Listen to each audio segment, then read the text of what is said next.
Yeah, that's fine to me. Okay. Oh, sorry.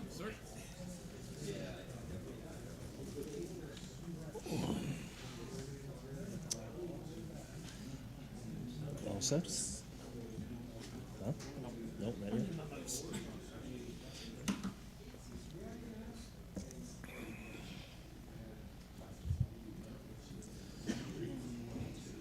I was waiting.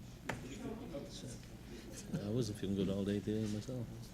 Got a cold a week ago last Saturday. I Oh, yeah? can't shake it. So, No, it's something cold for me. All down my chest. Are we good now?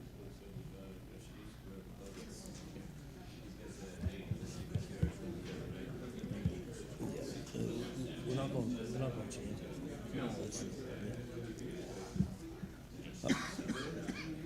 I'll call the property service meeting to order. First, I'd like to begin by acknowledging that we're in the Mi'kmaq, the ancestral and unceded territory of the Mi'kmaq people. Next is the approval of the agenda. Moved by Councillor Boyles, second by Councillor Turner. All those in favor signify by saying aye. Aye. Count my nay. Motion carried. Is there any emergency resolutions? Any emergency resolutions? Any emergency resolutions? Seeing none, we'll move on. Is there any errors or omissions, corrections to the minutes of January 19th, 2026? Any errors or omissions or corrections? Any errors, omissions, corrections? Seeing none, we'll consider those approved. Number 6 is correspondence. We had a letter from George Smith regarding the proposed natural gas project in Salt Springs. And then we had another one from Fred and Diane Hampson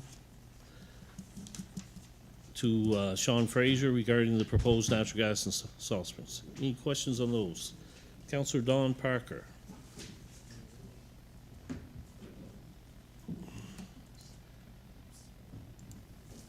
Thank you, Mr. Chair. I've got a few comments I'd like to make on this proposed power plant here. There's 2 letters on the agenda that I want to speak about. One is from Fred and Diane Hampton. The other is from George Smith. They're both all outstanding members of our community. They've lived in Salt Springs for decades. They live here because it's a peaceful, quiet place to live. Mr. Hampton's letter lists all the different types of pollution that will happen if this power plant is built here. I think it's very well written and mentions many other concerns with this natural gas plant. He also suggests other sites for the construction of this plant, including where the present Nova Scotia power plant is in Trenton. Mr. Smith's letter is very detailed. He points out the project seems to be more based on the intersection of the power grid with the northeast pipeline than anything else. Another point that he raises is if the plant can't burn natural gas, then it will have to burn diesel, which is equal to 52 truckloads per day. He says this will disrupt the community with all the traffic and noise. He goes on to say there are many other options that would be much better environmentally than building this power plant. There's just so many negative reasons to build this plant in Salt Springs. The water consumption will be equal to 750 wells use per day, or 600,000 gallons a day. You know, it could cause all the wells to dry up, or has that potential anyway. The air pollution will pour out of these stacks for the next 30 plus years, and it'll settle over the village of Salt Springs and all the surrounding communities. There's a potential for oil leaks that could ruin the water for the whole community. I believe that the residents of Salt Springs or anywhere else in Pictou County do not want this natural gas plant built in or near Salt Springs. In my opinion, the best place to build this large natural gas power plant is at an existing industrial site that is supplied with natural gas. If I may, Mr. Chair, I received 2 emails late last night from people that represent the indigenous people of Nova Scotia. They were responding to the environmental assessment that was being done on the Salt Springs natural gas plant by the provincial government. They were not consulted, they tell me in their letters, on this project. Under the Canadian Constitution, there are strict obligations that state that the Indigenous people have to be consulted on a project like this. They are concerned at a minimum, that's what's in their letter here, that the natural gas plant will have a significant impact on the salmon, the moose, and the black ash, which are all very important to them. The effect of this natural gas plant on the salmon in the West River could be huge. There are very few rivers with salmon in Nova Scotia now. The West River is one that still has salmon that run up that river every fall. They are a source of food for the Indigenous people who fish the West River in the fall every year. They also thrive in the 6 Mile Brook, which is very handy, this proposed new power plant. The warm effluent from this new power plant could jeopardize the young salmon fry, the smolt, and the trout population of the West River and the 6 Mile Brook, which is almost the size of the West River where they join together in the Salt Springs Provincial Park. I've talked to a lot of the people here in the last week or two, and they're very distraught about this, about this plant coming to their community. Like, they live in a beautiful, quiet community that is scenic, and they don't want air pollution pouring over them for the next 30+ years.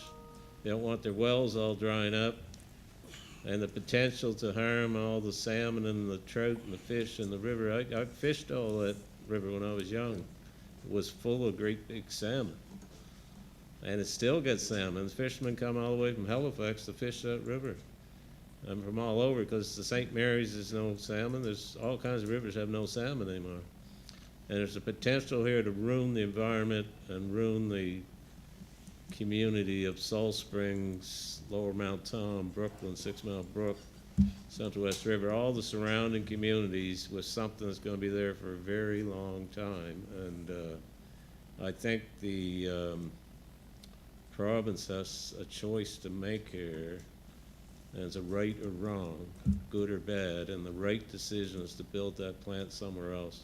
If they got to build it in Halifax, an industrial site, build it. They got a 30-inch pipeline, a lateral line that runs from Lime Rock to Halifax. So they need a ton of gas, is what I'm told. An 8-inch line's not big enough. 30-inch line is what they need.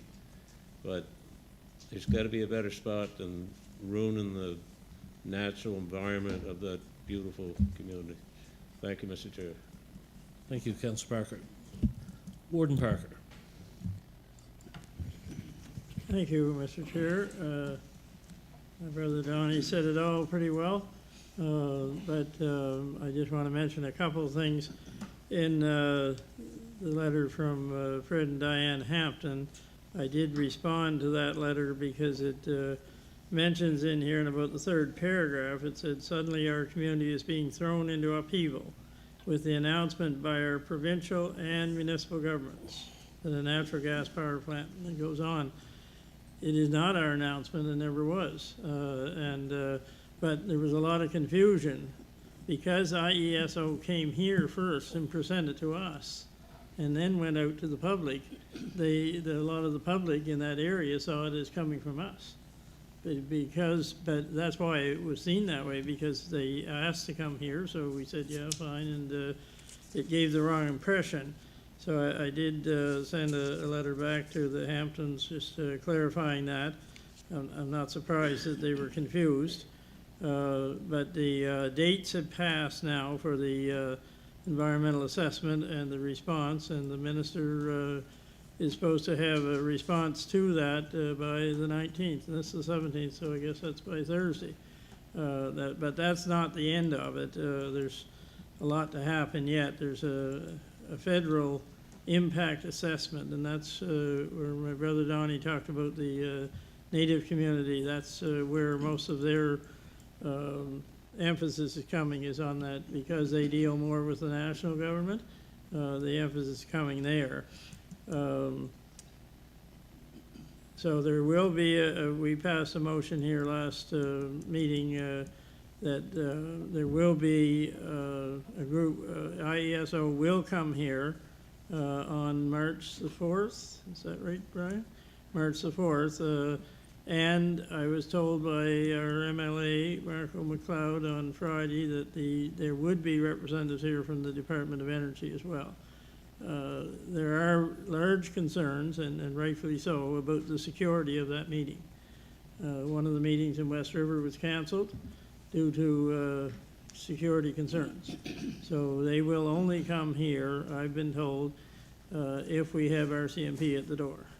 There's a huge concern about security, and it's, as anybody knows, and some of the stuff we've seen on TV too often lately, it only takes one person or two to cause a lot of problems. And so there are those concerns, and they refuse to come here for the connectivity or community liaison group. They refuse to come.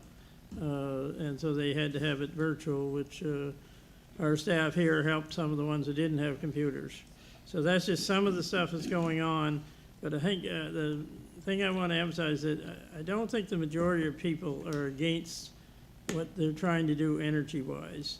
We have to have enough energy, and we have to have this fast-acting backup to our wind and solar. But they have to consider the people as well. You can't just draw two lines and say this is where they intersect, this is where we're putting it. There's got to be better consultation with the people, whether it be the people that live in those communities or the natives on their concerns. But we will be hearing more on this issue for sure because of its importance to the people of the area.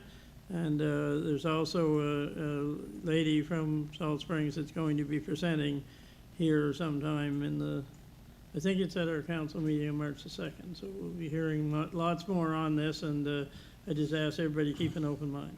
Thank you, Mr. Chair. Thank you, Gordon. Councillor Dorr. Thank you, Mr. Chair. It's the same concerns in my area, although it's not populated like Salt Springs, but they're all worried about their water, and rightfully so, and it's just wondering if there was somewhere else that would be better suited. And there's one of the reports there. It's unreal how much is in there. That if this was a year ago when we were starting to hear about this, but there's stuff like the warden said that the days are coming right up, the 19th, and it could be all cut and dry by then. But we got to start thinking about our people, and that's why Donnie and myself and the warden and ones are hearing a lot about it, because we're the ones that they can get to the easiest and the fastest, and they know it's the best. So that's the worst part. Like I said to them, well, there's very, very little I can do except bring it up that you have concerns. I said it's a higher power than us, but a lot of these people think that we could have an awful pile of people here at some of these meetings. I guess one lady was told there was only room for whatever the amount is on the wall. But anyway, I still think how important it is to have a lot more facts for us at meetings and talk about what's happening right now, not what might happen down the road. Like the good things, that's mostly what we heard about it. Eureka, like there'd be money for the community center, the fire hall, and that's all wonderful, but that's not what people want to hear right now. They want to hear about their water, and they want to hear about the road, and they want to hear about what's going to be there and what's going to take place. And it's just the same as the rest, the Donalds here, okay? So I guess nobody really worries about it until it's in your own area, and then the panic strikes. Thank you. Thank you, Councillor Dorr. Nobody else? Nobody? We'll move on to reports. First is the Director of Public Works and Development.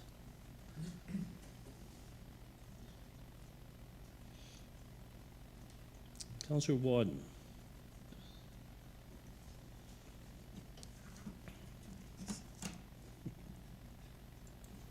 Thank you, Mr. Chair. Just through you to Logan.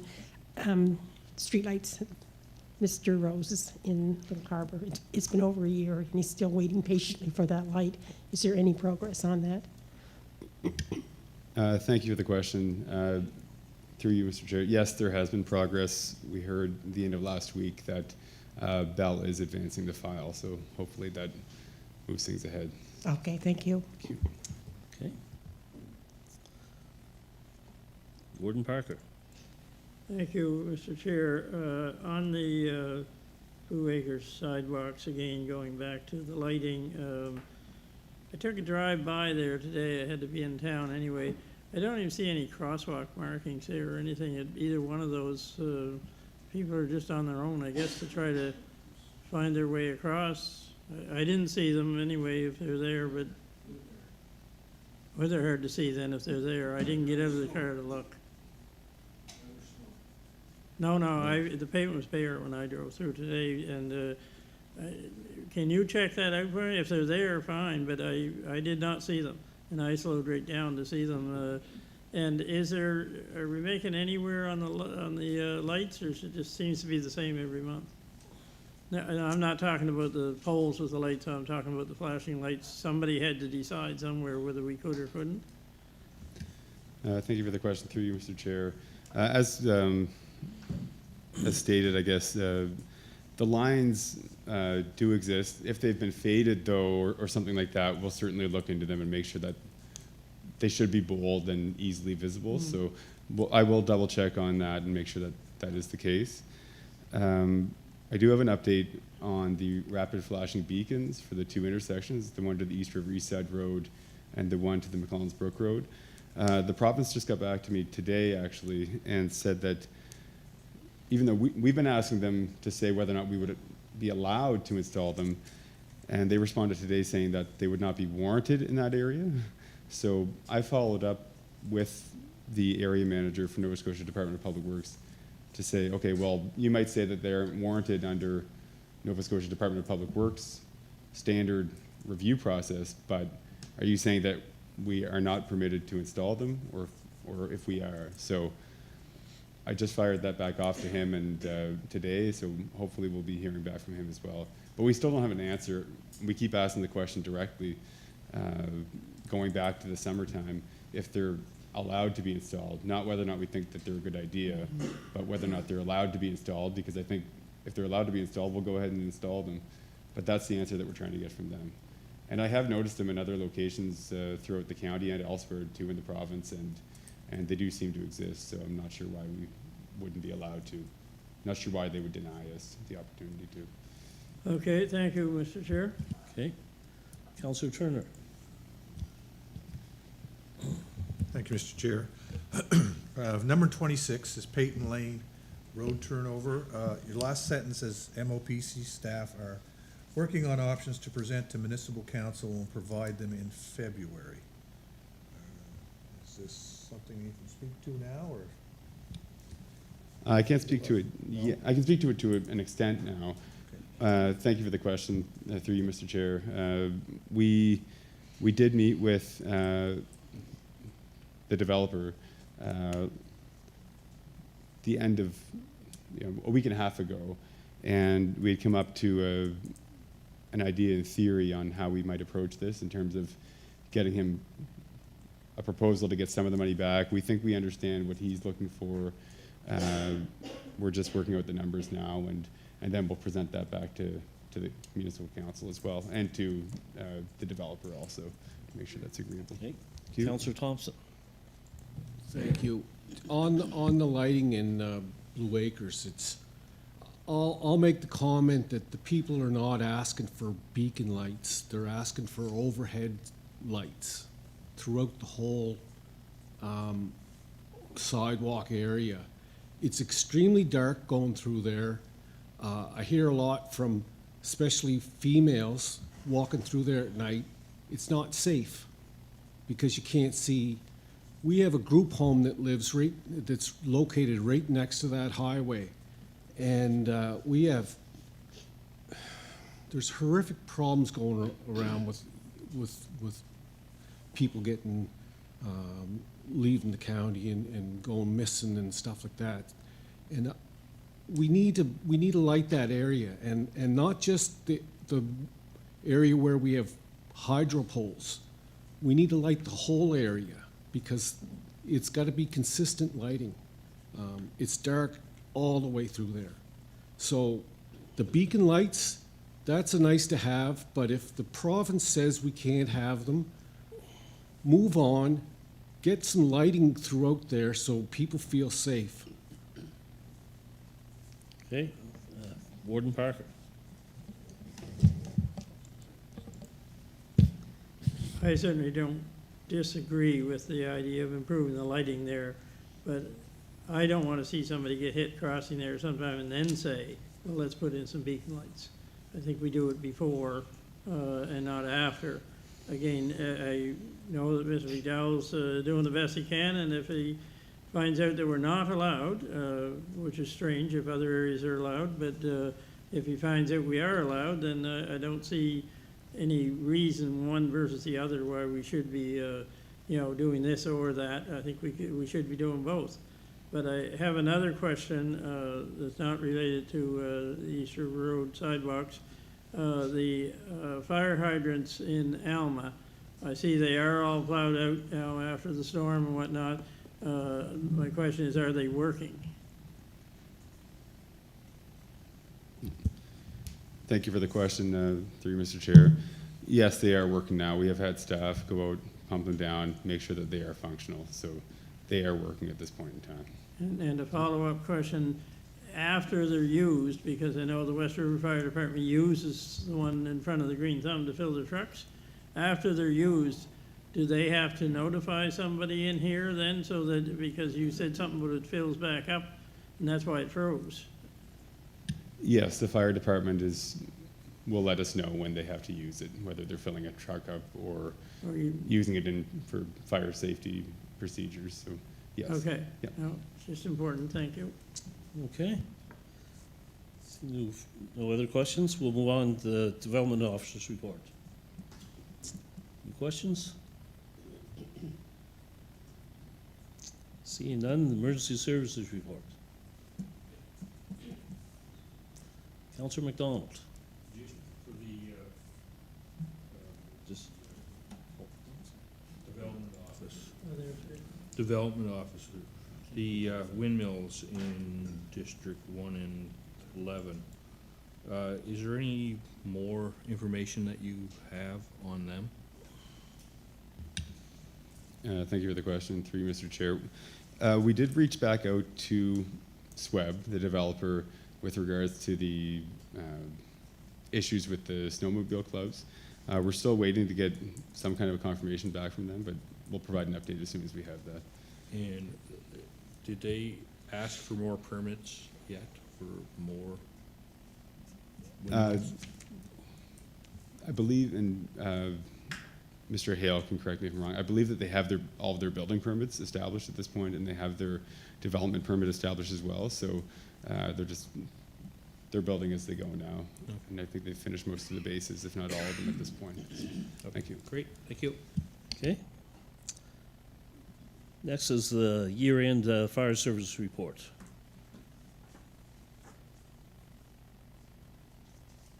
See no questions. The fire inspection report.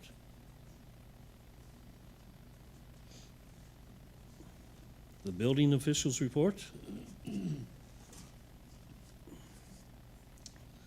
the last one, the bylaw officers report. Councillor Don Parker. Thank you, Mr. Chair. I just want to ask Evan here about the Laird Road up there. I'm getting phone calls. Evan and I spoke about it, but the issue is we need a lawyer to make these cases go through, and I was wondering if we're making any headway on that, I guess.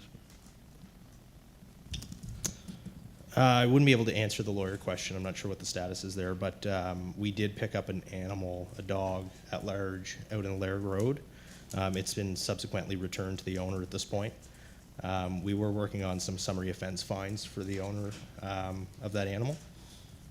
So, I mean, that's really the steps that we would take at this point. We're really not in a place where we would seize the animal because there's really no egregious behavior at this point from that property other than sort of the dog being at large throughout the community. So we're just dealing with it on a case-by-case basis at this point.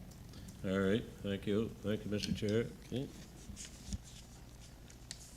See no other questions, we'll move on to the burning bylaw. I think this is something Councillor Don Parker brought up about looking at the town of Troral's burning bylaw. So it was in your package.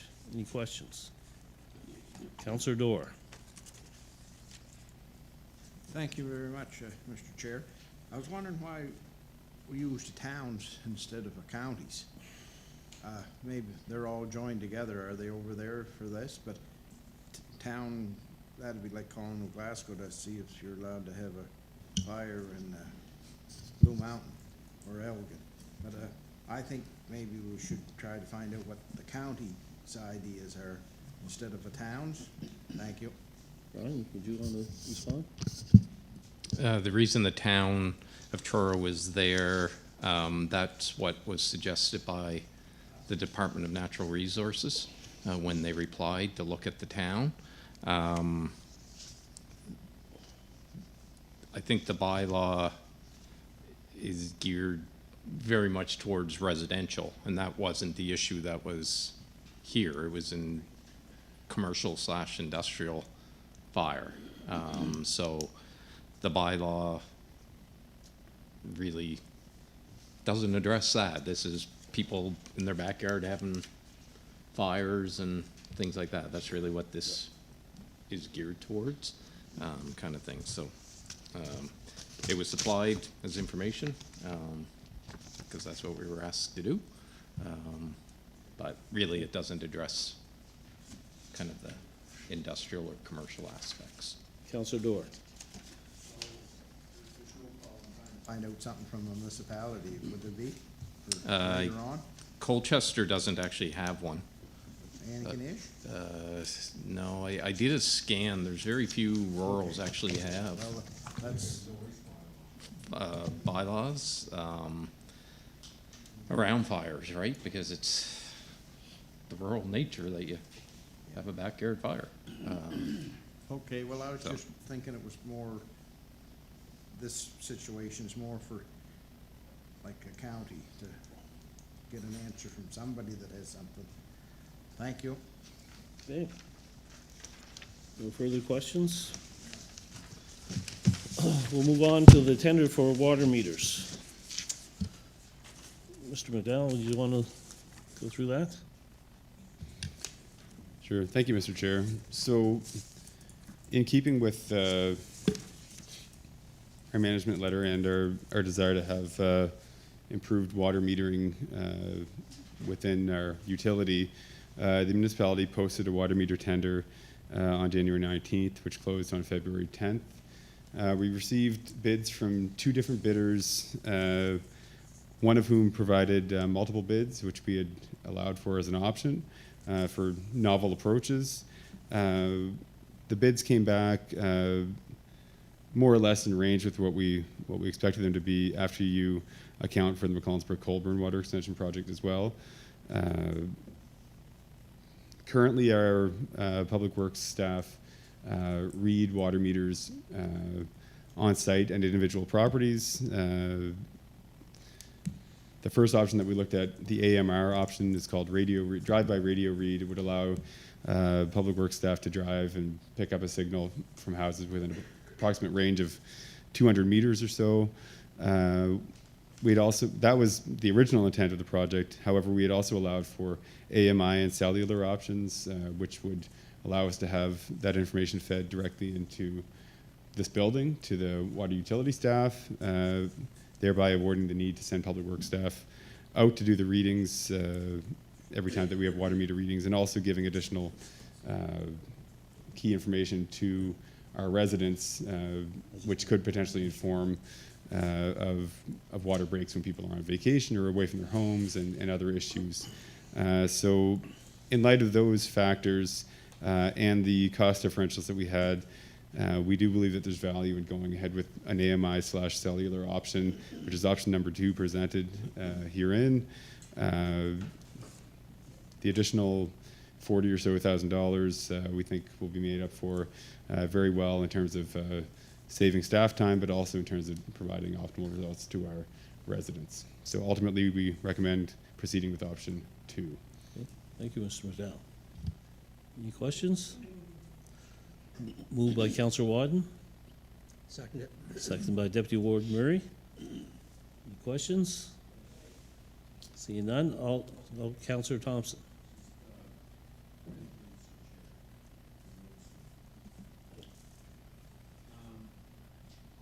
Just, and maybe you said it, and I apologize for asking it then, but how many units are we talking about? How many meters are we talking about for 422,961, HST included? What is that number? Thank you, Councillor Thompson. Again, through you, Mr. Chair. We're talking about supplying an additional 200 water meters themselves, plus 200 for McClellan's Brook. So 200 for our existing systems, plus 200 for McClellan's Brook. And then the radio supplies as well for 600 plus current accounts, plus 200 additional when it comes, allowing for up to 200 additional when it comes to the McClellan's Brook Colburn project. Yeah. So all in all, we're 200 new meters, hoping to save 400 approximately existing meters, and then 600 new communications devices to accompany those. Okay, thank you. Okay, the motion was moved and seconded. All those in favor signify by saying aye. Count by nay. Motion carried. Next is the tenders for mobile generator. Mr. McDowell, would you like to run us through that one? Sure thing. Thank you, Mr. Chair. So this mobile generator is an item that had been raised as part of as a capital item, particularly after Hurricane Fiona, to provide power during power outages to our lift station sites and keep our sewer systems flowing during those times. So we likewise put out a request for proposals in January 28th, and that closed on February 10th. We issued this as a request for quotes. We received quotes from 2 different companies. Likewise, with the water meter tender, we had allowed multiple options for new and used equipment. We received the bids from Tormont Cat and Sansom. In this case, we recommend the Sansom unit because it is new. It's close in range to the cost that we had anticipated of $100,000 during our capital budgeting, and we think it will work well for our different units around the county. Okay, thank you. Moved by Councillor Bailey, second by Councillor Wadden. All those in favor signify by saying aye. Aye. Count by nay. Motion carried. Next on the agenda is the J-Class Road Agreement. It's enclosed in the package. It's a renewal for 3 years with the province. Brian, did you want to? Yeah, as you referenced, so this is the J-Class Road program where they'll cost share 50%. So the agreement is expiring, so this is just a renewal for the next 3 years. Basically the exact same agreement we signed 3 years ago. Okay. Moved by Warden Parker. Second by Councillor Wadden. All those in favor signify by saying aye. Aye. Count by nay. Motion carried. Is there any deferred business? Seeing none. Any motions of reconsideration? There's nothing further to come before the proper service meeting. I'll call it adjourned. Thank you.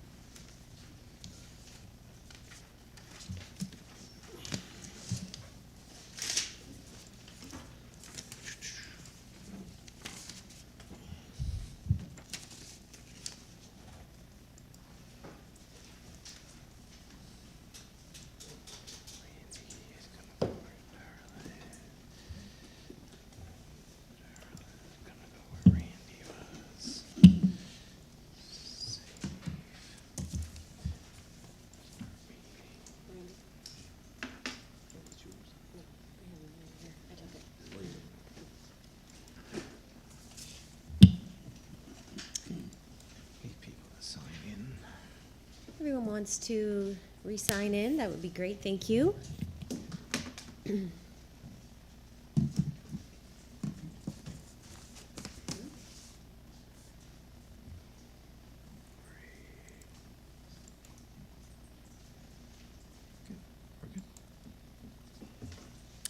to go? Okay.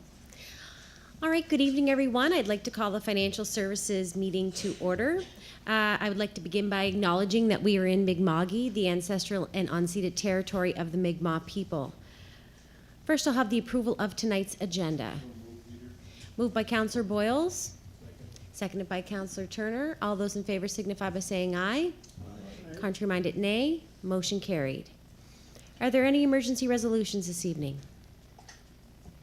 Are there any emergency resolutions? Any emergency resolutions? Seeing none, we'll move on. Are there any errors, omissions, corrections to the minutes of January 19th? Yes, go ahead, Warden. Thank you, Madam Chair. Under my report, the warden's report for last month, it mentions a question from Councillor Wadden, and I then answered that, and it says the Warden Parker indicated that the meeting was regarding Salem water project issue. It should say Salem wastewater. This council did the water for Salem 2 years ago or 3 years ago, so it should be Salem wastewater is what they're working on with the MP. Okay, thank you for that correction. Any further errors or omissions or corrections? Seeing none, we'll consider those minutes approved. Okay, next we have a presentation. We welcome Cindy McKinnon. She is the Executive Director of Deans, and she is going to provide us a review of the tourism levy. So welcome, Cindy. Kellen's joining us as well. Oh, nice. Thank you, She Kellen. just snuck out to the washroom for a second. So you can just move that along as we go. So thank you. Our understanding is that there were some questions about the levy, so we had presented a report, an annual report, and I think Sue-Ann put that into your packages.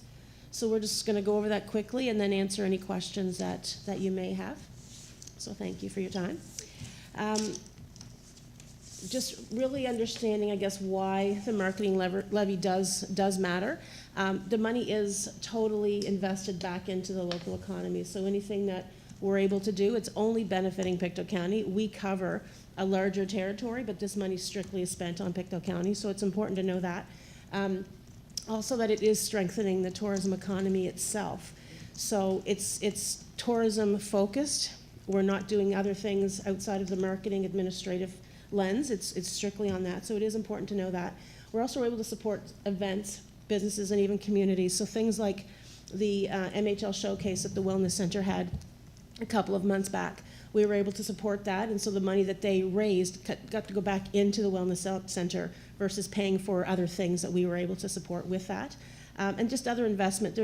You'll notice in the package as well that the money that we were able to take in the levy itself, it's actually 10 times that or 5 times that now because we're able to leverage the money. We wouldn't have had that before, so we didn't have the levy spend to be able to go to places like ACOA or to the province or to other grant opportunities and say we have some of that matching dollar now. So that's a big piece that we didn't have, that really didn't put us in the same playing field before the levy. So those things are just really important to mention. We did do a Pictou County tourism strategy. So last year we had 5 focus groups, and we reached out to the municipalities as well as the operators, had 5 really great focus groups, and we were able to create a strategy, and that's what we are focusing on. And a lot of the things that were in that we have been transitioning to or will be transitioning to. So we're really focusing on that piece, and it was circulated back when it was approved by our board end of last summer or so. It really does lay out a lot of clear priorities and does give us a lot of long-term capacity building, so we're able to know what we're looking for going forward and what we can do with the funding that we have. And again, I think it's also important to note we're not with all of the Airbnbs right now, so that's another piece that we can talk about in a few minutes, but the funding that is in place right now is what you saw in that report. The website modernization, we've been working in coastal Nova Scotia. We actually have also hired a local company to do the Pictou County tourism branding piece. So that is all money that's being spent. Again, the levy getting that. Sometimes there's a few things, and with anything, there's things that have to be done before you really see the some of the core pieces. But the branding piece and the website piece is a big part of that. So New Brooklyn Media and Maritime Design are creating our Pictou County tourism brand and the new website. And very soon, in a couple of months, Kellen will be transitioning so that she is just working for Pictou County. So the things that she was doing in Antigonish or Guysborough or even into Eastern Halifax, she will be transitioning, so she is just the Pictou County Tourism Director focused. So that will be just ensuring that everything is remaining within the county.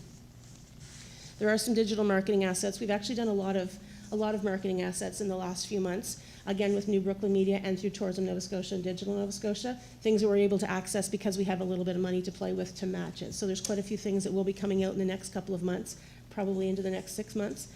Just a lot of things that we are able to use, and anybody is able to use those. So there's a lot of digital assets, there's a lot of imagery, there's a lot of videos that you're welcome to use in anything that you're doing as well. Overall, again, this is something that really the first year we kind of had to see where things were coming in, and there's still more to come in because of the platforms, of course. But the levy money right now, about $300,000 is what we're seeing on an annual basis. That's what we're budgeting for 2026. That could change because the province itself is enforcing the people that are not paying right now. They have imposed some fines. And if people aren't licensed, they're also imposing fines on that as well. So we know that's happening, but we have to. We're after tonight. We're hoping to once we see where the questions and things lead, we're hoping to hire someone as well for just a short-term contract and work with the municipality, because you folks really do have the most platforms. You have the most Airbnbs or VRBOs or Expedias. There are the most of the rooms are into the municipality. Stellarton has one or two, New Glasgow has a handful, but it's really you folks that have the majority, so we want to work and make sure that we're getting to those people, and if they have questions, we want to make sure they're answered. So we do have about $50,000 from 2025 that was deferred, and also, just to mention, I think in your package there is a figure there that came from the municipality, but December was not included in that because the report was done into December.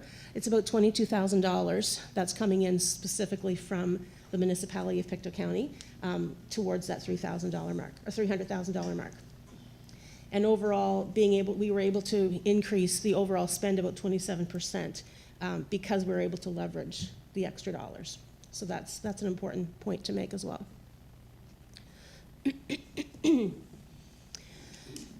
There's some people are maybe asking the value of the levy. It is everywhere. If you go anywhere now, I've actually kind of lost count in terms of who in the province has it, because a lot of people have gotten it since we last presented.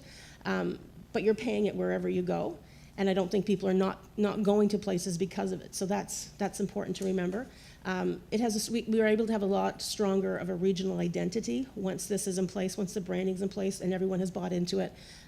It will be a stronger identity regionally from the tourism perspective, and also able to support some events that have been happening. So I mentioned the MHL showcase. We met with today actually with a venue who's hoping to get an event coming forward, and just talked about the bid fees, and we said that's exactly what the levy was meant for, was to pay for those bid fees. So it's not coming out of the municipalities' budgets, where I think in the past sometimes if there was a larger event coming forward, you were asked to maybe submit some money or put some money towards a bid fee, and that's really what the levy is about and what it's meant for. So hopefully that will continue, and the local reinvestment will be helpful into those larger events. I'm just getting over a cold, and that's why my voice is a little shaky, if you're wondering if you can't hear me. I'm still getting over one. So looking forward to 2026, we thought it was interesting. We thought we knew what the operators were going to say. We do have a local levy committee, and you are represented through Mayor Dix and through CAO Alana Grover, and that was discussed at a mayor's and warden meeting, so that was the representatives that were chosen. So through a committee, we spoke to the hotel operators that are on that, and we were expecting a lot different answers than what we got. We thought they were looking for digital things. We thought they wanted a lot of things, and when it came down to it, they really wanted some very simple things. They wanted a restaurant manual, so something that when you're at your front desk and you're asking, where can I go eat right now? Instead of going through all of the web pages and all the Facebook pages, just tell me what it is and what their menu options are. So that was something we're pulling together, and it's fairly simple. They said some of their frontline staff aren't able to go to restaurants. So give us some gift cards so they can really see it and that they can really push going out into the community and experiencing something that they don't necessarily have, but they need to have. So Kellen actually went around and bought some gift cards to some local restaurants, and they were happy to have those and really experience that. So those were some simple things. I don't know if some of you will remember Ross Amid used to do a map years ago. And people, thank you, Chester. Just walk. Yeah. Oh. Thank you. He did a map years ago, and people still love it. In fact, we've been trying to find one because they want something like that again. So we said, you know what, we'll get some quotes. We'll pull something together, and we may even reference Ross in that because it was his map and his idea at the time. You may be familiar with that too from the Advocate. Yeah. So we're working on that. There's a few other items that they mentioned, but they're just simple things that I think we may have been overthinking some of the things. They wanted to keep it simple, so we've been doing things and working with that committee, and they've come up with a lot of different ideas that we're looking into and looking at some events as well. So it's been very helpful.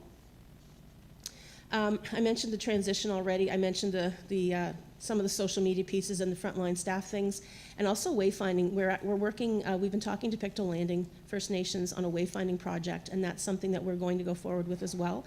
And it's just some community signage pieces, and making sure that it's not just the English language on there, but it's the Mi'kmaq language as well. And so we're working with them on some wording and some things along with the Coastal Kids Guide, and just making sure that it's appropriate and that it's beneficial for everyone. So I guess just a takeaway, the levy is measurable. There are some things that we certainly cannot measure, and it's hard to measure. And we were talking actually coming down here that we know there's rooms in larger hotels and bed and breakfasts that people are coming here because of things we're doing, because of things you're doing. Those are really hard to measure because unless you actually tell them that, we don't necessarily know that. But we know they're coming. We know that I'll use the MHL example again, the showcase that the Wellness Center did. Our hotels were full here on those 2 nights, and it was because of that event. So unless you actually go out and say, were you here because of that event? We had hot chocolate and a fire pit and some music out front at the Wellness Center that evening, and people there from Quebec were saying, we've been here for a few days now because of this, because our kid is playing in this. So we know it's working. Some of these things are working. Some of those things are hard to measure because it's influence. So that's a trickier part to measure, but we'll get better at that as we go along. And I think we need to remember too that the levy it's not an expense, it's an investment. So it is coming from our operators an additional price onto their regular room rate, but it's an investment into making sure that our tourism industry in Pictou County is really sustainable and it's growing and puts us on a level playing field with the other places that do have that. So we're ready to answer some questions. Okay. And see how it goes. Okay, perfect. Well, thank you very much for your presentation. I'll now open the floor up. Go ahead, Warden Parker. Thank you, Madam Chair, and thanks for the presentation. I spent a lot of time going through all of this because I was like you, I was down with a cold, so I figured I might as well spend some time on it. So I have a number of questions, but I have a couple coming out of what you just said first. I thought I heard you say that the municipality had the most places to stay or places to eat. I'm not sure what it was. I may have heard you wrong, but and yet our money contribution is 17,000 or something out of 300,000. So yeah.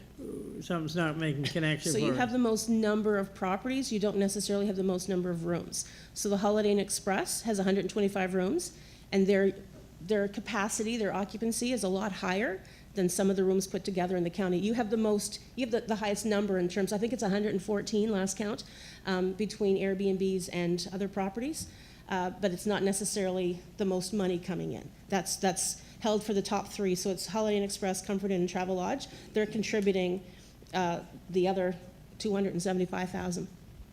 So just trying to put together the letter that we got from, I forget the gentleman's name, but very uncomplimentary of us putting this in. And that was part of the reason, of course, that we asked you fellows to come tonight. Sure. But so are the number of Airbnbs or others, I don't know what all others there might be, cottages and whatnot, are they sort of joining at the same rate as other municipalities, or is there more problem getting, you said there's some enforcement taking place, is there more problem getting some of the B&Bs in our county to join, knowing what that one fellow said, but that's just one fellow. I'm just wondering how that is going in the county. Have you got, say, 95% joined up, or 50%? You have about 20% that's contributing right now. And that's not because necessarily they don't want to. Some of them need to be, just have a conversation. We did have an open house here, and we had conversations with several of them, and I think some of them did contribute after that. But there's been some of them are licensed and some of them aren't either. That's the other thing to keep in mind. But there hasn't really been any enforcement from our end in terms of making them pay this. The province is the one that has been initiating the fines and telling people that they need to be registered. So you're about 20% right now, and that's why we want to hire someone for just a short-term contract to just go out and have conversations with everyone and make sure that they understand. Honestly, not everyone will see a benefit in every single thing that's happening, but I think collectively there is an impact. And you know, we don't, like I mentioned before, we don't necessarily know if someone's coming. We've heard before that there was someone said, oh, we don't see anything, but they're getting rooms from Expedia. They might be getting that room from Expedia because of something that was done, an event that's happening, but that's hard to measure. It's influence based on, and not measurement. That part's tough, but you're about 20%, maybe slightly higher, and it needs to be, we need to do some work on that for sure. So are the other municipalities higher or lower than we are? I take it they're higher to get 300,000. Yeah, so but like I mentioned, you guys have about 114 properties, and of those properties that aren't paying, they're all bed and breakfasts mostly. I think anything over 5 rooms has been paying. So it's a 1, 2, 3 bedrooms. In terms of the other municipalities, New Glasgow has maybe 1 or 2 that isn't, and Stellarton has one B&B right now that isn't. But the others, they're larger properties. Yeah. If I could have one more question, Sure. and I'll save the rest till later. You mentioned it, I just don't remember, but about the board that helps decide where the money is spent, the advisory board. Who is on that again, and how often does it change or refresh? So from a council's perspective, the warden and mayor's meeting voted Mayor Nancy Dix from New Glasgow, so she sits on that. And the CAO from Stellarton, Alana Grover, sits on that from the municipal perspective, and then it's industry. Okay, and does that compare to other, the only one I know about is in Digby, but does that compare to other municipalities in terms of municipal representation, let's say, versus industry? Yeah, you know, I'm not sure about the representation on the committees for that. Some have boards, some don't. I'm not familiar with what the makeup is. But I think at the end of the day, industry needs to be able to present what they want to see it spent on as well, because they are the ones, of course, bringing it in. So the mix was, and I think when we initially met with the CAOs and tried to figure out how to form this, that was the decision made then. But if someone else wants to sit and ask questions or listen in, no one's going to say they can't be there. And we're, of course, open to answering any questions anytime as well. Thank you. Yeah. Okay. All right, thank you, Warden Parker. Next we have Councillor Wadden. Thank you, Madam Chair. Thank you for coming out, Cindy, really appreciate it. I do have an Airbnb owner that he is registered and he is paying. One of the difficulties he's having is that it takes so long. He lost half a day. Now, I don't think he does, I don't know how, if he does it quarterly or how often he does it, but he spent half a day trying to get the numbers together to send the check into the county office. And that is a real concern with him because he's lives in Halifax. He has a number of Airbnbs, so it is time consuming for him. So I guess one of my questions would be, is there a better way to streamline the process for the Airbnbs to make it a little bit easier? It might be easier for a motel or a hotel to charge the levy, but Yeah, Airbnb is a concern. Yeah, and I agree with that. Probably there is. We've been actually talking to Ignite. So Ignite, for anybody that doesn't know what Ignite does, they work with a lot of innovation, a lot of tech companies, and we've been talking to them because we're aware of 2 other groups in the province that are working with a company out of Ontario who are doing an app for them for the bed and breakfast and any operator really. So we've talked to them about creating something locally that they can use, and even the municipalities could use to help with that. So if that's something that I believe I know who you're talking about. If he's saying that it's taking him some time, we can probably talk to them and see if there's something that they can create for that. There should be something. I totally agree with them that we should be able to do online payments at this point. He doesn't have to do it every month. He can do it every 6 months or every year, and I'm not sure what I think he's doing it, I don't know if it's quarterly or every 6 months. Yeah, I'm not familiar doing with it his monthly. payment yet, so we might have to check into his, but there are ways to, I totally understand that they don't want to come here every month, and maybe it's $10 sometimes, and that is one payment was $8 one month. So we get that. I don't think the intention ever was to make it cumbersome or hard for them to do this. So if doing it every year or every 6 months, we're fine with that, as long as you guys that are doing the finances are okay with it. And I think we probably should be talking, especially for the county here, talking about payments online. Yeah, okay.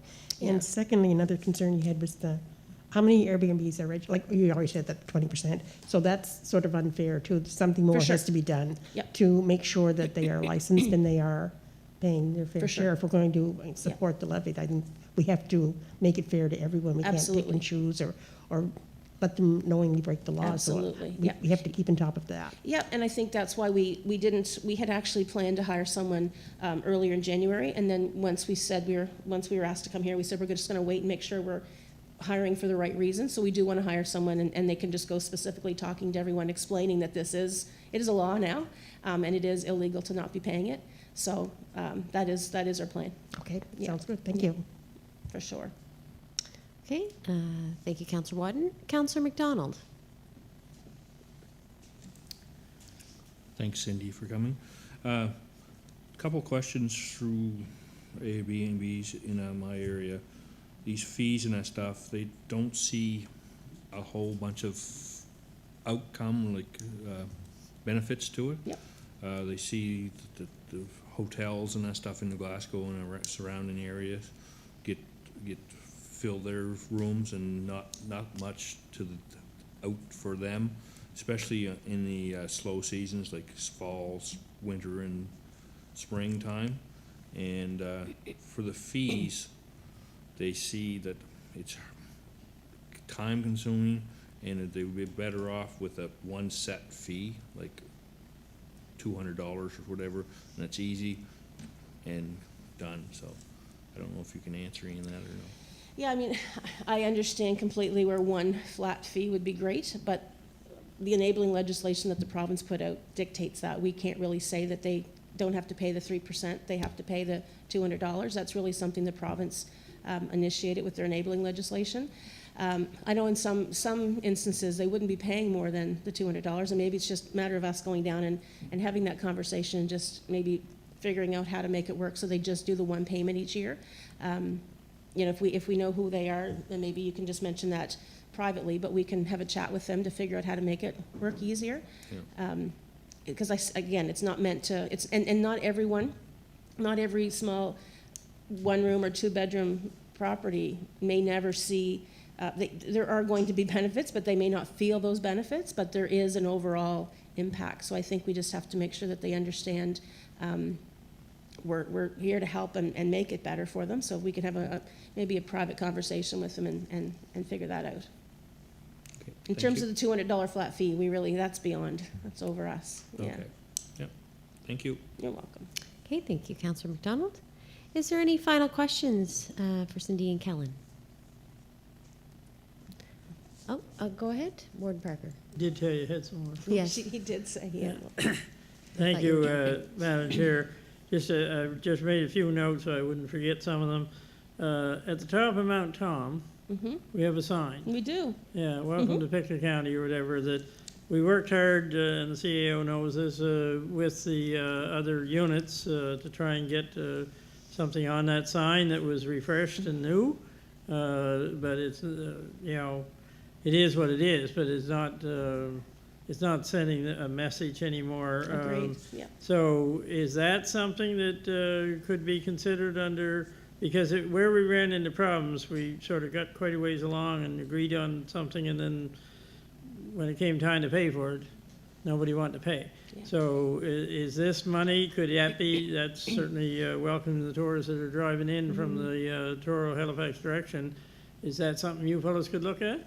I think we definitely could bring it to the committee, and we're well aware of it too, because we spent the money on the design part of it. So the Yes, design that's was, right. the design was around $5,000 or $6,000 that we already paid, and it was ready to go. So I think we can definitely bring that to the committee, and what happens is how things work is typically we have, they bring some ideas to the table too, and then our board essentially is accountable for the funding. So we just have to make sure that it perfect timing really, because the budgets are going in next month. So we'll make sure that add that sign. It was just the one on Mount Tom though, right? The other one, the one coming in We did east. refresh the one on the number 6 coming into River The River John. John? Okay. That was done, but Did you do we- the same design, or was that, Small. The thistle? It's a small Okay. one. Yeah. but it was the same design? So the second one I wanted to bring up was Creative Picture County. I noticed a lot in there about working with sports, and that is a big draw when you get, like you said, families that come to stay for 3 or 4 days because your kid's in the hockey game. For sure. But Creative Picture County, I met with the head folks there not that long, and they're struggling. Yep. They're barely keeping their head above water, is the truth of it right now. They even laid off their only employee to half-time.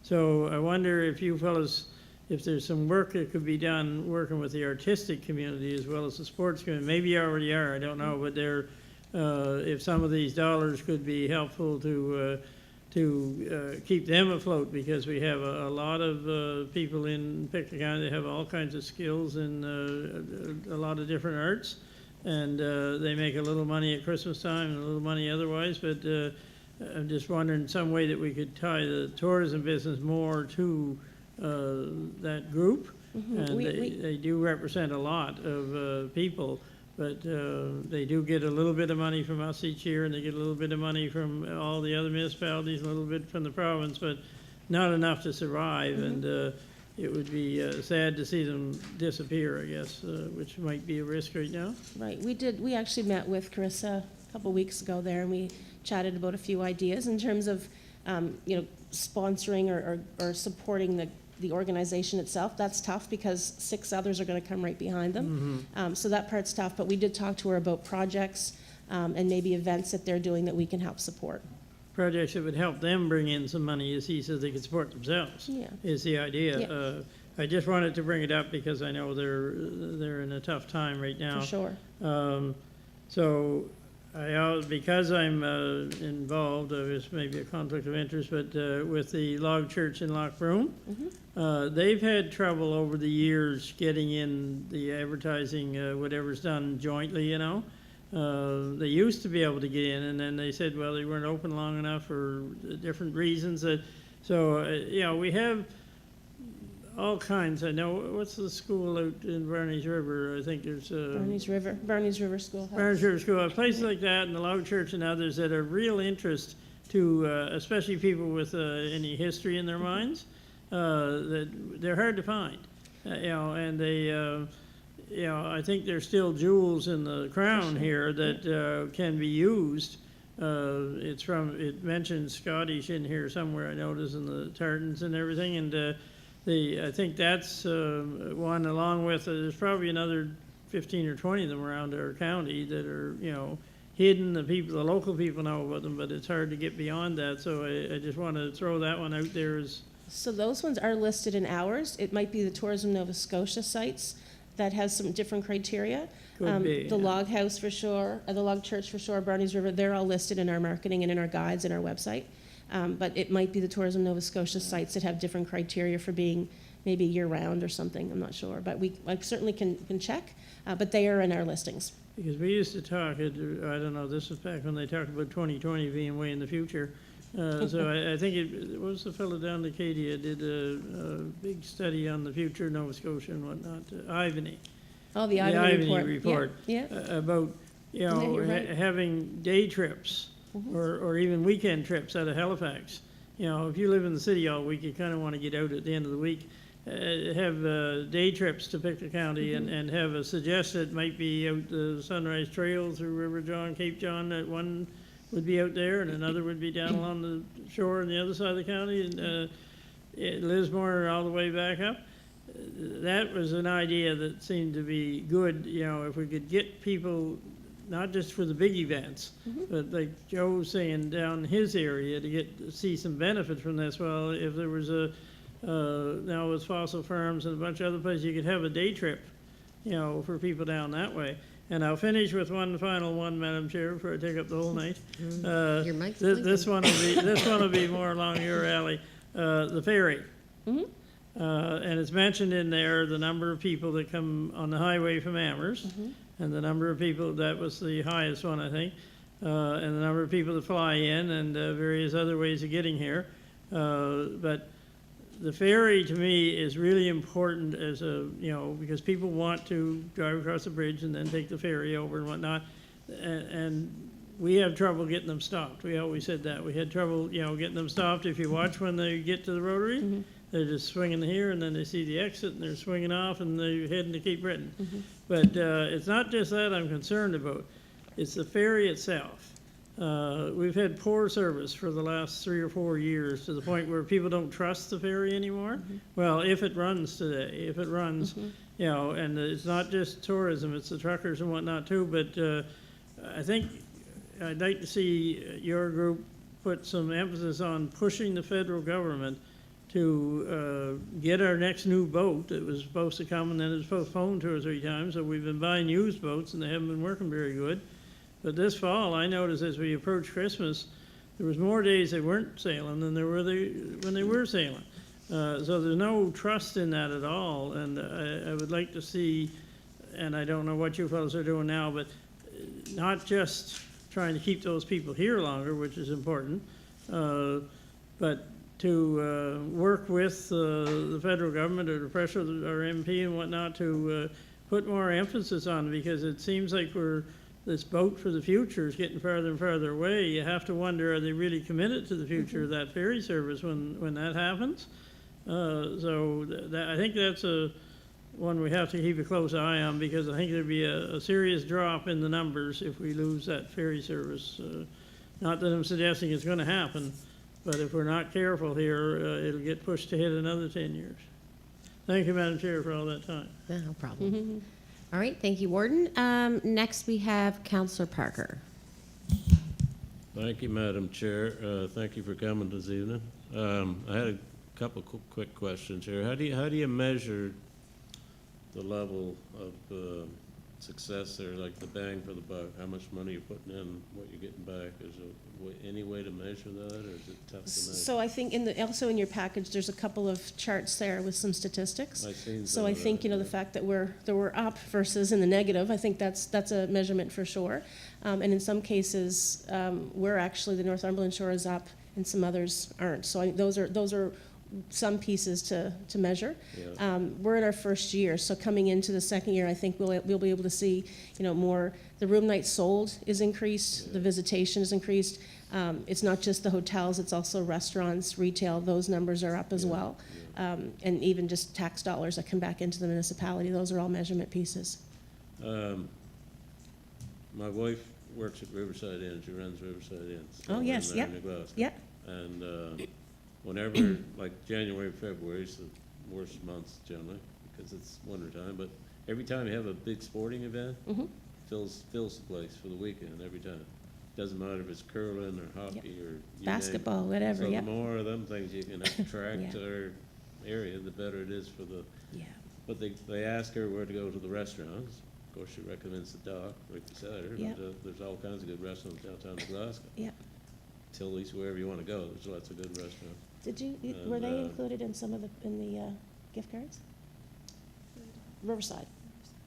Yeah, that'd be a good There's a- spot yeah, to so drop. they can be- What's that? That'd be a good spot to drop one of those cards at. Yeah, for sure. Well, and see, we actually, we've invited them to sit on the committee as well. They haven't been able to yet. Oh, okay. But the ones, that's where we got the information and where they wanted them from. So that's just a simple call Yeah, and ask no, where they'd like to get a couple, and we can drop those I off. mean, it's just a small inn, but it's. No, it should they all get count. They all count. But one of the questions she asked them, because they advertise, you don't know the bang for your buck in your advertising, what you're getting back.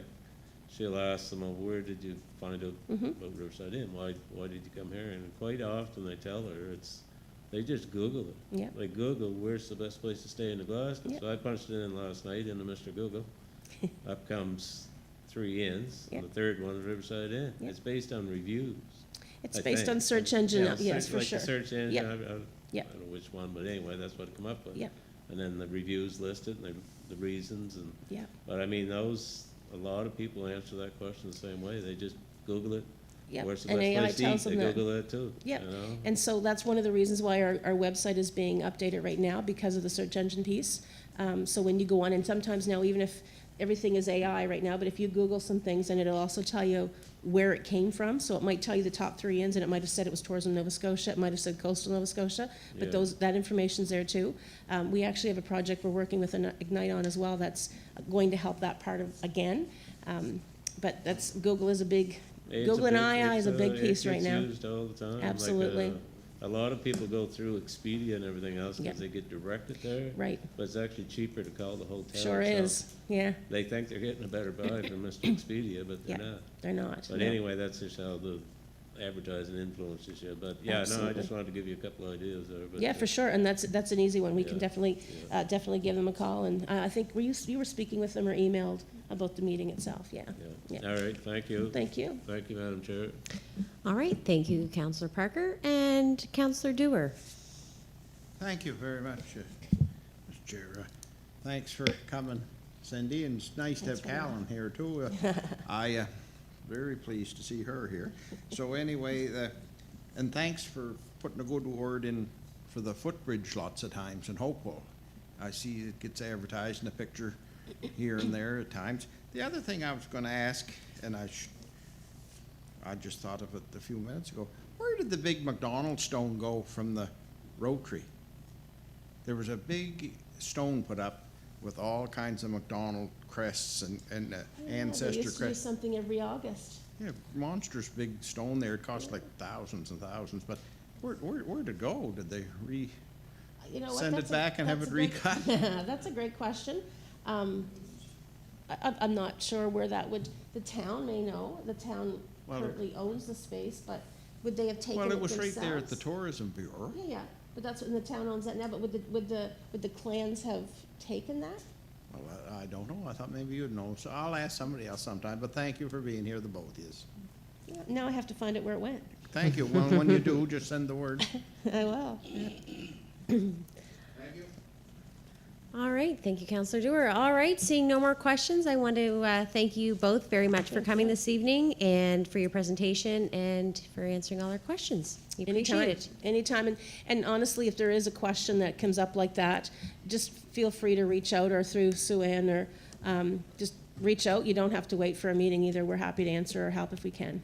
And I'm sure as time goes on, you'll be able to measure more and be able to see the impact more. That's It's the hard the hope. first year, Yeah, right? that's the hope, yeah. And I think, we all recognize that we do need to get everybody on board, and it's a process, and we're gonna get there. All right. Yeah, all right. All right, well, thank you, and Thank keep you. us informed. Absolutely. Thank you.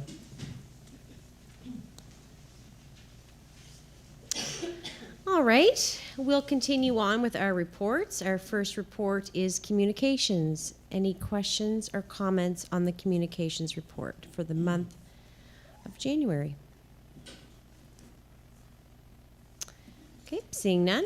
We'll move on to recreation. Any comments or questions on the recreation report? Okay, warden's report for the month of January. Any questions or comments on that? You want to speak to that, Warden Parker? Yes, just a couple things, Madam Chair. The first line should, where it says meeting with Minister Tilley and build officials, should say build Nova Scotia is what it's called. That the government kind of put 2 or 3 departments together and come up with Build Nova Scotia, just to get the correct name there.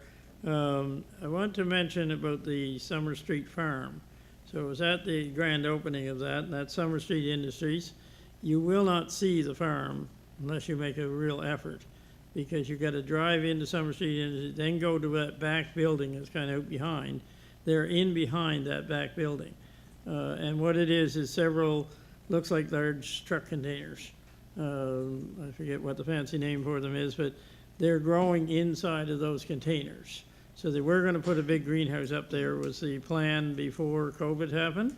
After COVID, the price been near doubled, so they couldn't do that. And so they actually have either 4 or 6, I don't remember the number, containers.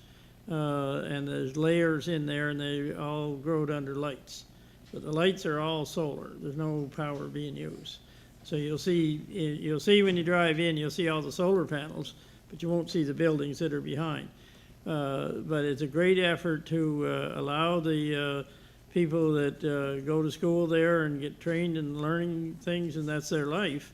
It's a great effort to allow them to learn how to grow and learn some business skills too, because they're also running a little store there.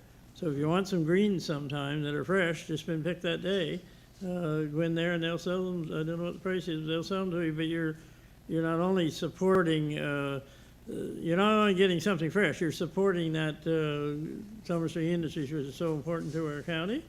So I just wanted to put a plug in for them, and if you make a little effort someday, if you got a little time, take a walk around, and they'll probably give you a tour of the place. So it's one of the good things that happen in our community that doesn't get much attention. The other one I wanted to draw attention to is, I mentioned here one other night, Engage Nova Scotia. I believe that survey is out now for Quality of Life survey. It'll come to everybody's mailbox. So please encourage anybody you know to fill it in. The more they fill in from each municipality, the more information we get to make decisions, to base decisions on. They're going to have a ton of information, but it depends on how many of our folks in this county, rural county, will fill that in. You get so many things in the mail sometimes that you do a sorting when you get to the house, which ones go to the fire and which ones you're going to bother looking at. So try to encourage people to look at that one. Thank you, Madam Chair. Okay. Thank you, Warden Parker. All right, moving on. Internet report. Comments or questions on the internet report for the month of January? Go ahead, Councillor McDonald. Just wondering, is the hookups and that stuff slowed down because of the snow right now?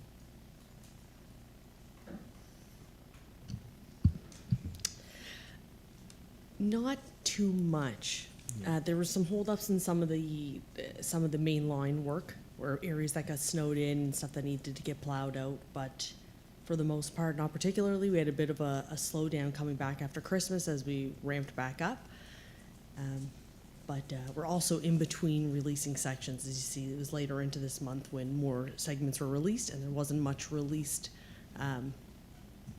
in December and into January at first. So typically you do see a big influx when those segments go out. And you don't see that here in this particular one. But in the month of February, you'll see the hookups for all the areas that released this month is typically what you should expect to see.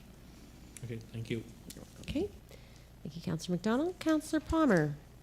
Thank you, Madam Chair. Thank you, Madam Chair. Just our last meeting, you said that you might be putting out a TV package. Is that available now, or is that coming in March? Thank you for that question. It is available now. When you go on on the website, there's still some web development in the back end to automate the new signups directly in, and they integrate with the TV provider.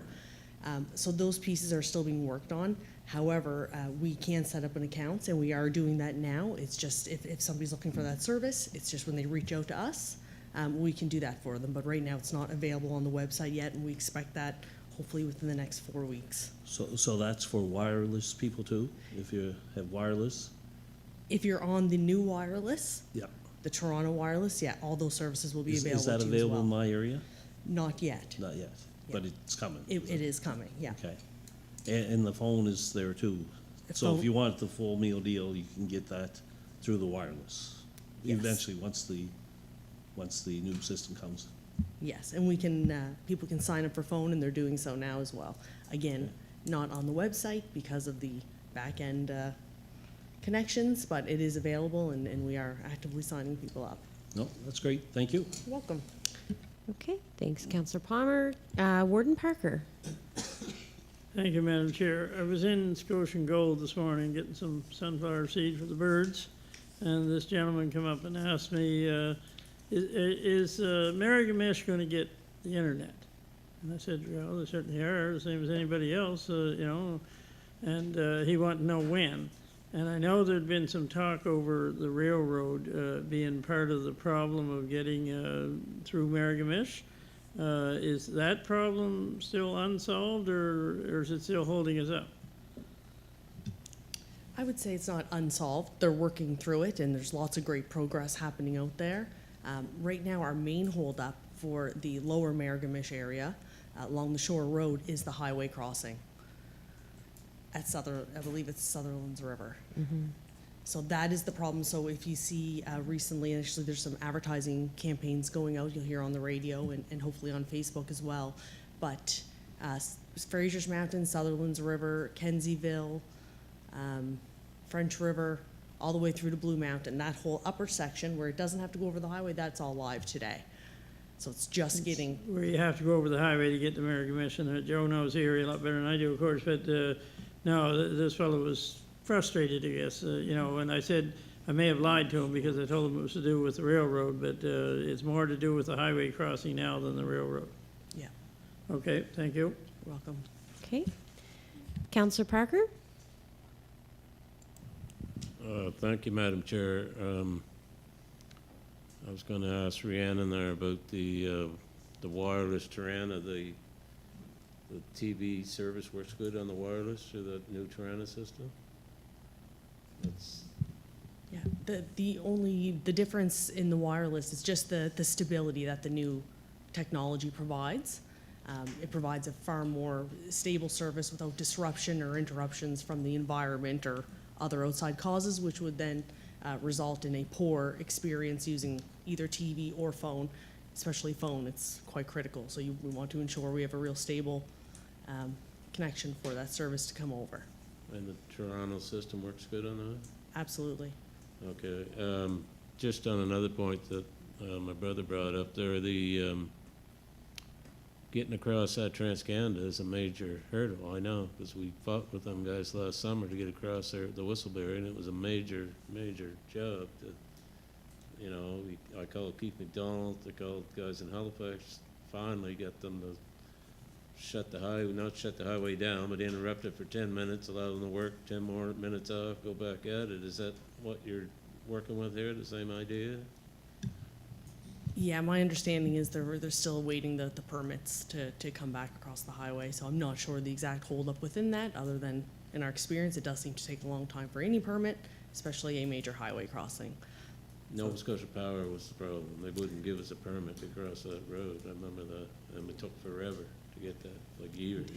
Yes. Finally got it through a whole bunch of different methods, but it got it, but that's what they're jumping through hoops again to get that, yeah. Okay, thank you, Madam Chair. Yes, thank you. Okay, seeing no more comments or questions, we'll move on to the Healthy Pictou County report. Okay, seeing no questions there, we'll move on to tax receivable report.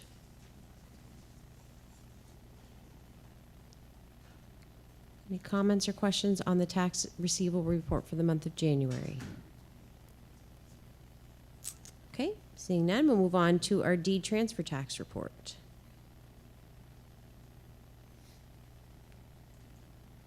Down considerable from last month. See that there? Okay, seeing no comments or questions on any of that, we'll consider that complete, and we'll move on to reports requiring a motion. First, we have accounts paid for the month of January 2026. Can I have a motion on the floor, please? Okay, it's been moved by Councillor Turner, seconded by Councillor Wadden. Go ahead, Councillor Dewar.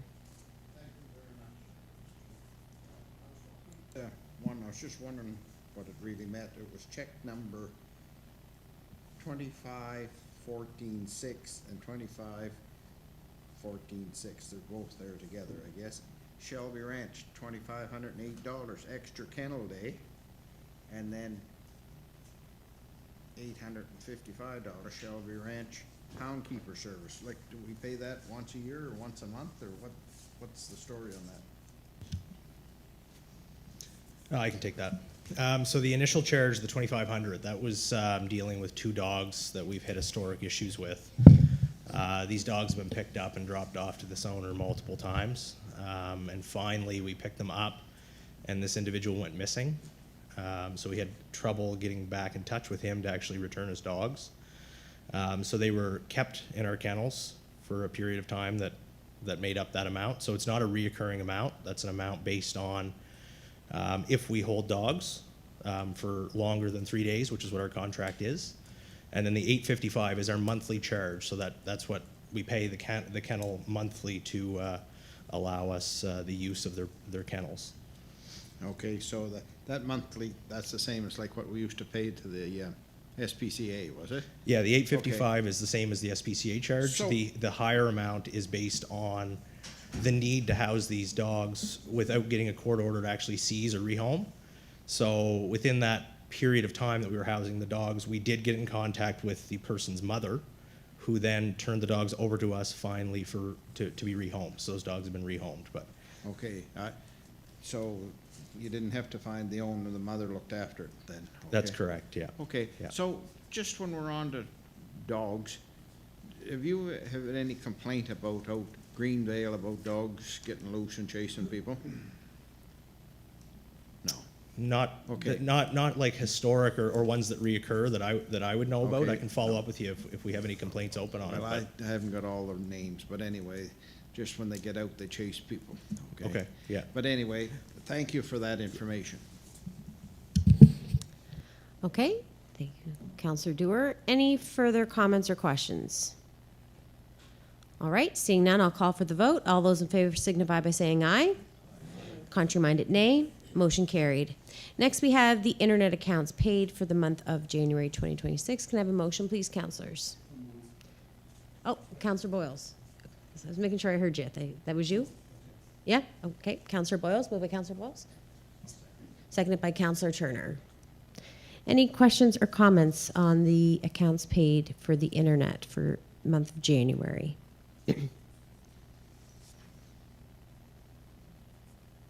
All right, seeing none, I'll call for the vote. All those in favor signify by saying aye. Contrary-minded, nay. Motion carried. Okay, next we're going to move on to number 9. And we do have quite a few requests for extensions. So the first one is from District 2. It's Little Harbor Community Center, $16,000 for kitchen renovations. Their request for an extension, tenders are out, but the work is not expected to be finished this fiscal year, so the community center is asking for an extension of its 2025 municipal service grant. Okay, moved by Councillor Wadden, seconded by Councillor Bailey. Any comments or questions? Seeing none, all those in favor signify by saying aye. Contrary-minded, nay. Motion carried. Next, we have District 3, Seaboard Cemetery, $1,000 for maintenance work. The Seaboard Cemetery was able to complete some work, but still has $1,000 remaining and would like to use that in 2026 to continue maintenance work. Moved by Warden Parker. Seconded by Deputy Warden Murray. All those in favor signify by saying aye. Contrary-minded, nay. Motion carried. District 6 and District 7 Northumberland Regional High School, $5,000 each for a total of $10,000. This is for greenhouses expenses. So again, the extension is the school group has tenders out to purchase a greenhouse, but it has not been able to start the project yet, so the funding has not been used. It would like an extension for 2026. Okay, it's been moved by Councillor Parker. Seconded by Councillor Turner. All those in favor signify by saying aye. Contrary-minded, nay. Motion carried. Next, we have District 8, Abercrombie Community Center, $2,013 for hall renovations. So this municipal service grant was granted in August 2024 for $4,025, and an extension was given in 2025. The center has spent a portion of the municipal service grant and is asking for another extension in 2026 to spend the remaining balance of $2,013. Moved by Councillor Turner, seconded by Councillor Thompson. All those in favor signify by saying aye. Contrary-minded, nay. Motion carried. And our final municipal service grant extension is for District 10. District 13 Recreation and Planning Commission, $680 was grant for the community coordinator position. District 13 Recreation is asking for an extension for its 2025 community coordinator grant. Moved by Councillor Palmer. Seconded by Councillor Thompson. All those in favor signify by saying aye. Contrary-minded, nay. Motion carried. All right, next we have our council grant extension. This is seniors outreach for the amount of $715, and this is for lunch and learn program expenses. So in 2024, senior outreach received an extension of its council grant for $2,860, and in 2025, it received an additional council grant of $2,500. It is asking for an extension of this grant for $715 to host lunch and learns in West River and Garden of Eden this spring. Moved by Warden Parker, seconded by Councillor Dewar. All those in favor signify by saying aye. Contrary-minded, nay. Motion carried. Okay, next we're going to move on to our AI policy. AI is becoming part of our work life here at MOPC, so a policy has been developed to guide staff to how it should be used.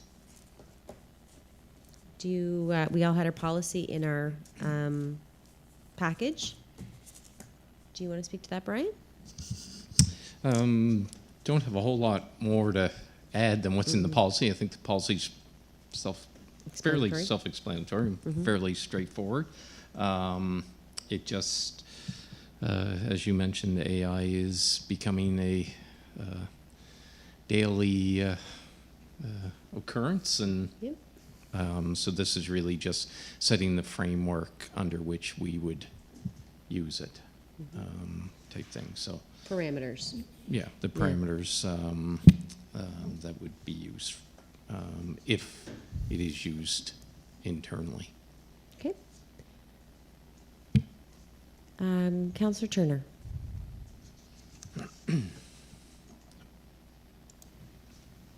Thank you, Madam Chair.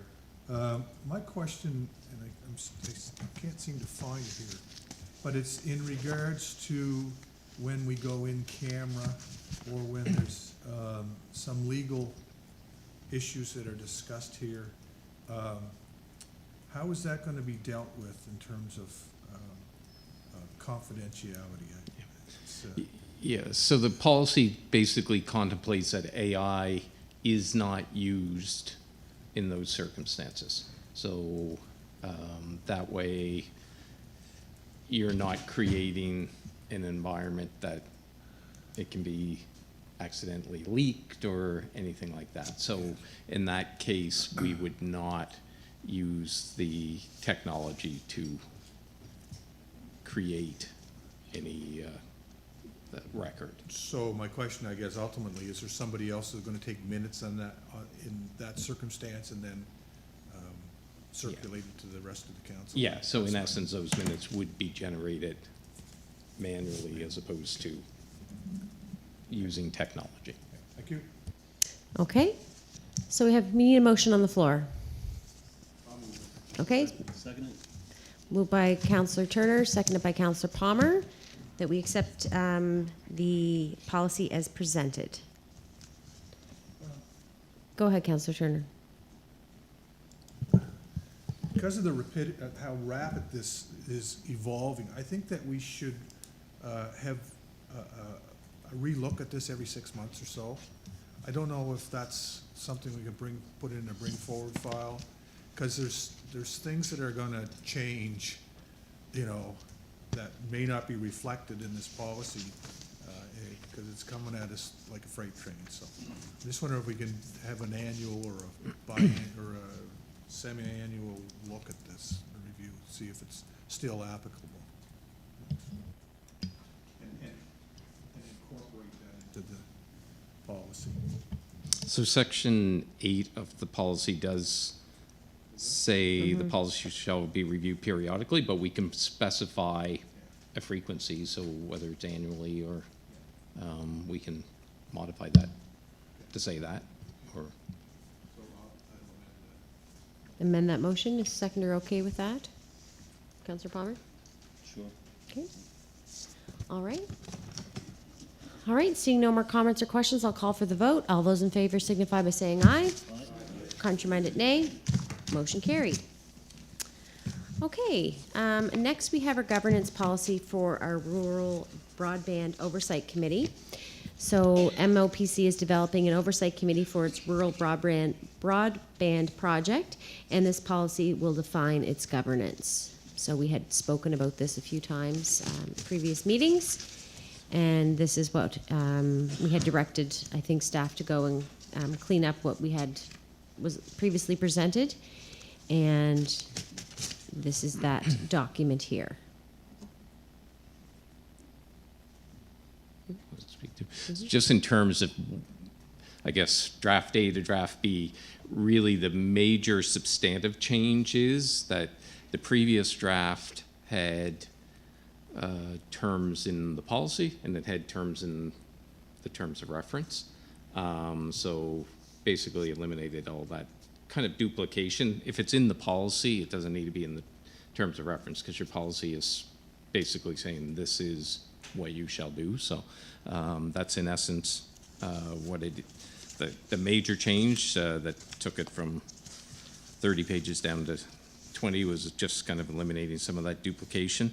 The committee size is 5 councillors, or suggested here is 5 councillors, warden, deputy warden, 3 others elected at large, so council would have to fill those, and 2 citizen appointments, all voting members, and the committee is supported by municipal staff and subject matter experts that are determined based on needs of the committee, and ultimately those people would be approved by council appointment.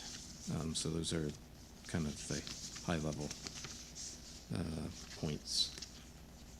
Okay. All right, I'll open the floor up. Councillor Wadden, you go first. Thank you, Madam Chair. I'd like to say thank you to the staff for doing this. That last document we had was terrible. Excuse me, terrible to get through. I spent the whole weekend that time going through it. I will say this was much better to understand, and I think it's a step in the right direction for the committee. So thank you again to staff for doing that. So I'd make a motion we accept the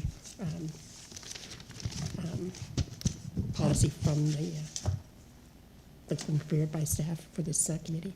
Okay, so we have a motion on the floor. Do we have a seconder? Deputy Warden Murray seconds it. Okay.